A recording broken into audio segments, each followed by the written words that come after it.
It is Friday, August 2nd, 2024. We're looking at the lift bridge across the St. Lawrence Seaway in Montreal. I think it's a railway bridge.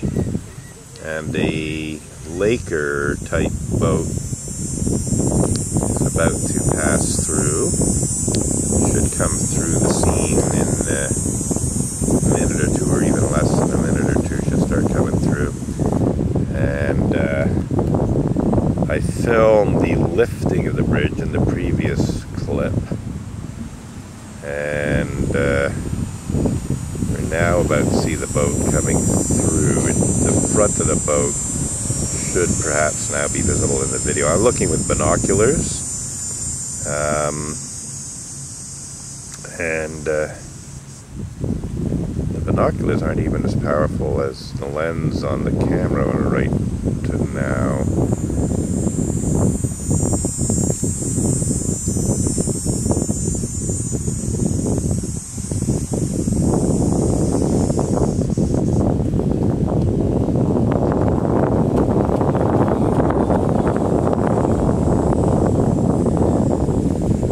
So we can hear cicadas buzzing, and that's why I shut up to record the sound of the cicada buzzing, at least two of them. So it's difficult to see what I got on the screen,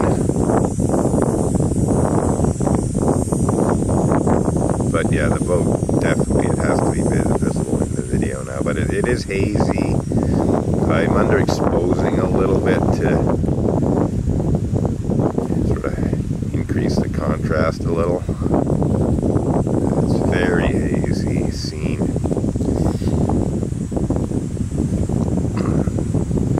You can always light things up after underexposing a little bit, or even a lot.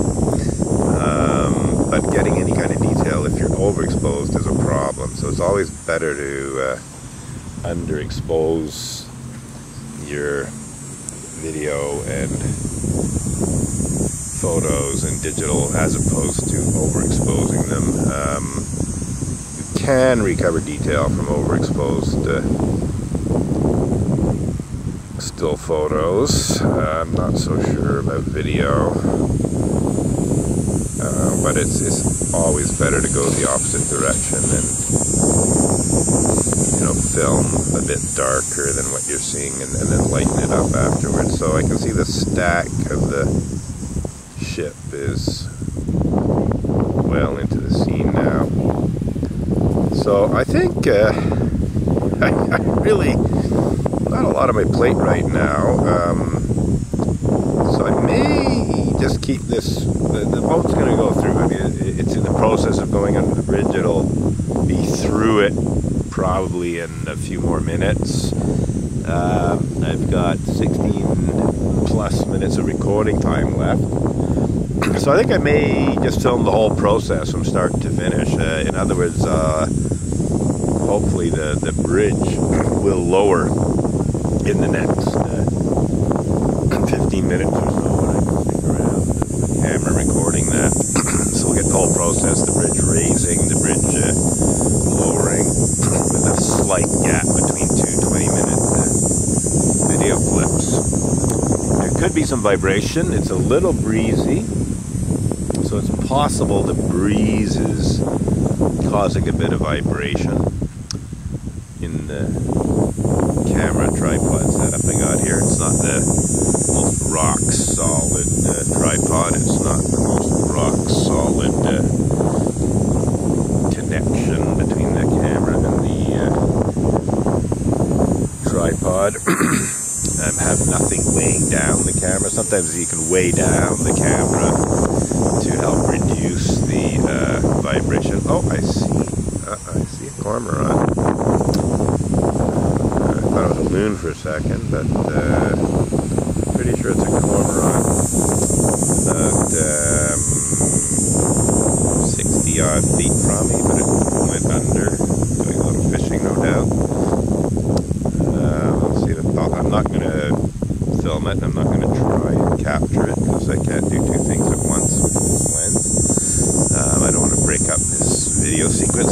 get cormorants at other times, but it's nice to see them.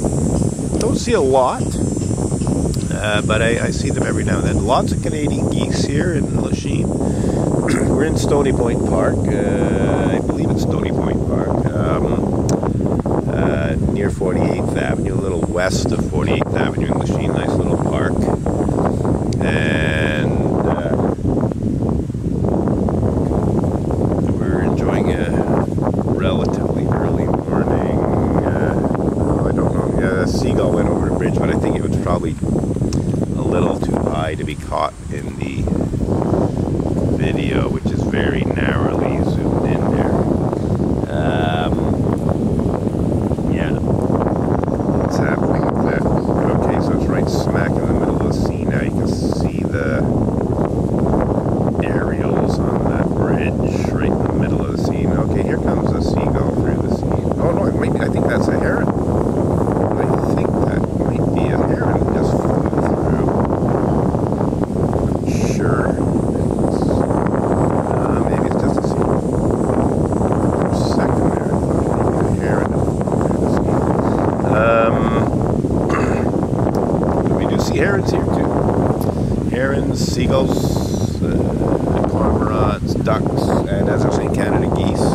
I've seen over 50 Canada geese in the area just a few days ago.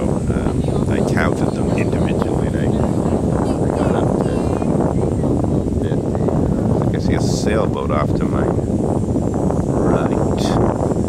Anyway, I'm glad I got this. We'll do it again in better lighting. We'll do it, you know, in the late afternoon, you know, when a ship's coming through and everything's lit up nicely. But I thought it'd be actually kind of fun to get this sort of hazy early morning version of the scene. Where is that ship? Okay, yeah. So, oh, is it? Yeah, I think the bridge is actually lowering. I could be wrong, but I think I see some movement. I think it's actually lowering. Yep, yep. It appears the bridge is lowering. So we're going to get the whole sequence with just a tiny little gap between two 20-minute video clips. And it's actually, let's see, we still got 12 minutes left. So that means that the whole process took less than half an hour, because I started filming quite a while before they began raising the bridge. And now they're lowering it after the ship has gone through. So yeah, I'm quite happy that I looked out the window and saw Laker on the lake this morning. This was the boat I saw, but when I came out, there was actually two of them. One was going the other way, and they were crossing paths, which would have been a very nice thing to get not just some video of, but a photo or two. But I only had one camera and one lens set up. As it was, I shot some video with the 400 only, because the 1200 millimeter would have been too powerful. So I took off the 3x teleconverter. That slowed me down.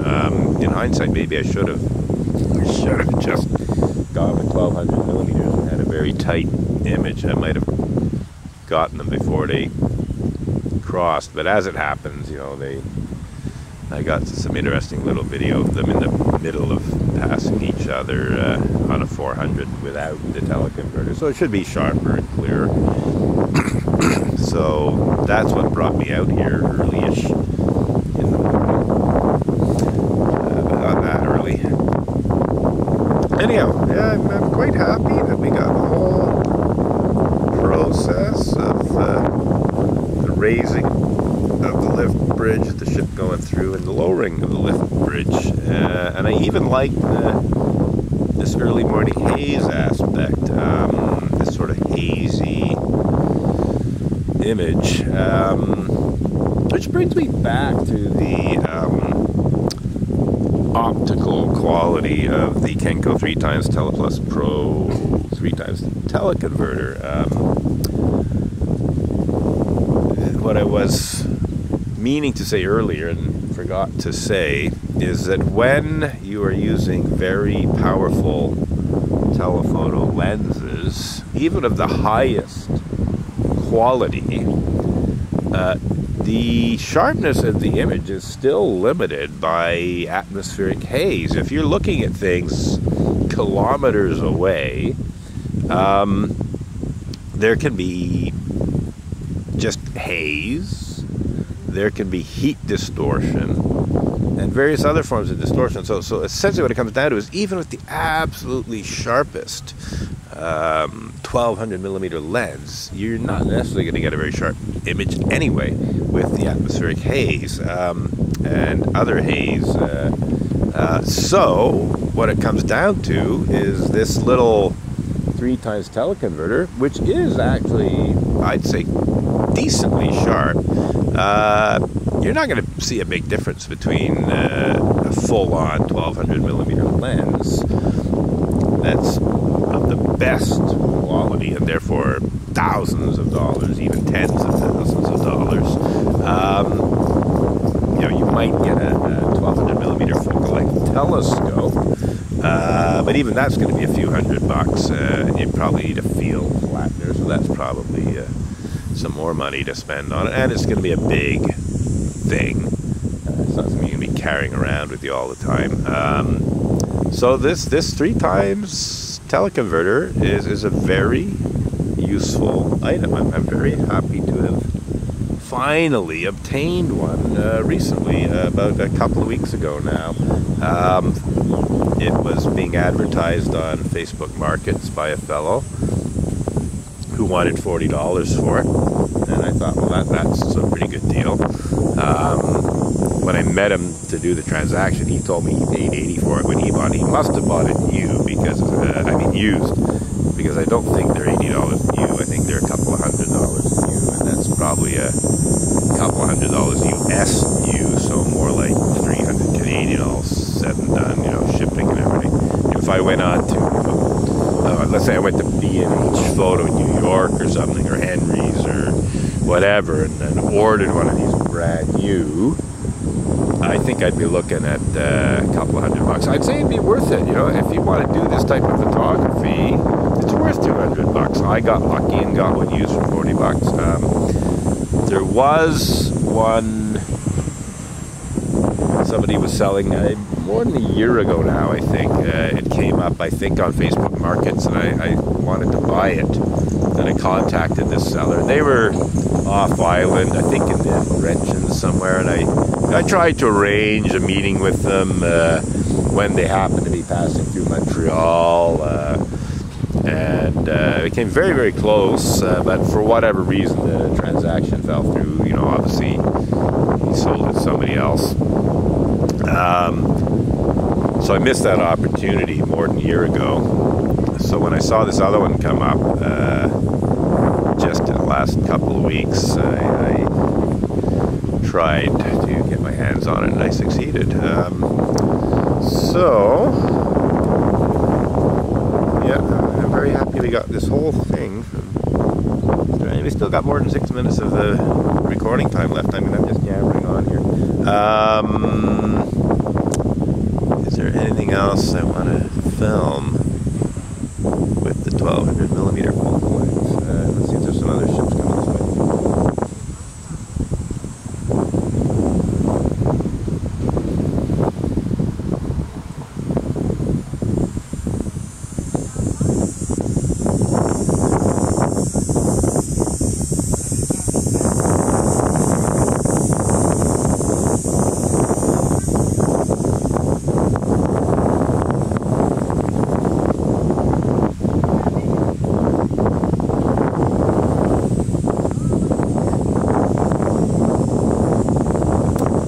Steady breeze here, which may be causing some vibration, and I can't imagine anyone's watching this right now. Well, nobody's watching this now because it hasn't been uploaded to YouTube, but when it does get uploaded to YouTube, I'd be very surprised if anyone gets to this point in the video. But I put it up there anyway, so it's available in case someone wants to look at that. But anyway, getting back to this Kenko 3x Telepass Pro 300 3x teleconverter. It is made in Japan. It has a somewhat plasticky exterior, so it's not metal on the outside. It's like plastic with a bit of a rubber grip thing on it. It's not no focusing there, but it does have a nice little rubber grip for holding it. I'm really impressed. It is better optical quality than I was expecting it to be. I was expecting it to be not as sharp as it is.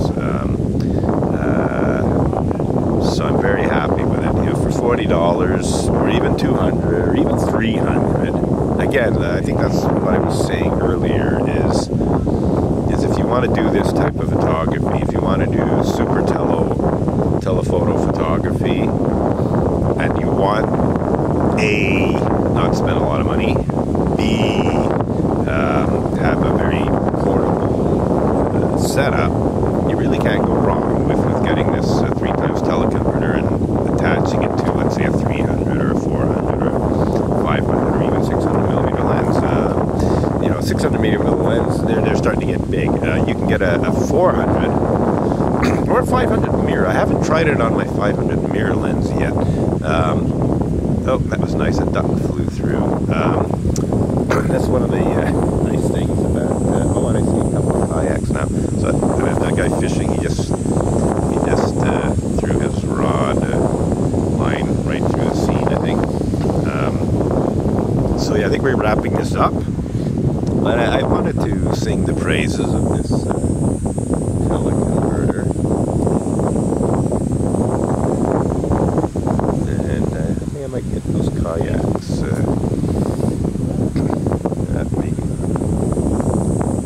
They're going quite quickly. They're going with the current. Blue one and an orange one. And once they get past me, they're going to sort of end up in the sort of backlit hazy conditions. So we'll let these ones go.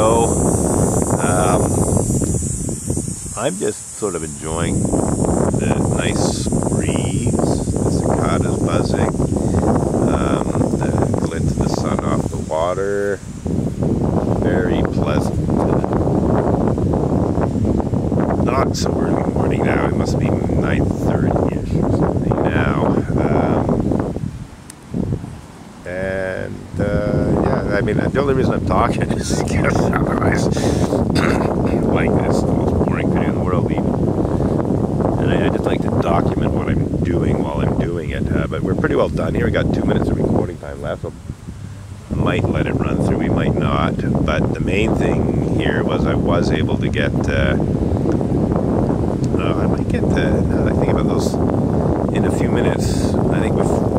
Even less than a few minutes, those kayaks I was talking about might actually go through the scene, although we're not seeing much of the water, but I could lower the camera if they're starting to go through it so we see them. So I think I'll just keep it running, because they could come through the scene in a minute or two. Of course, we've only got a minute 23 seconds left. Anyway, getting back to the 3x teleconverter. I really am sort of marketing it here, and maybe I shouldn't. Maybe I shouldn't make these things more popular than they are, because they might get more expensive even on the used market. I was very lucky to get this for $40, I think. The one I tried to buy over a year ago, I think they wanted $80. You know, it's funny because the guy who sold me this one says he bought his for $80. So maybe he bought the one that I was trying to get my hands on, possibly, because it's if I recall. Okay, now they're coming through. I'm going to lower the camera a bit. There they are. So that's the. I didn't adjust the focus. So that's one. The other one's a bit of a distance off, but it might just go through. Anyway, yeah. So we're gonna keep the camera down. There's nothing terribly interesting to see in terms of the bridge. And that other one is coming through right about now. Should be visible. There it is. 12 seconds of recording time left. So it'll go through. This is just kind of fun. The final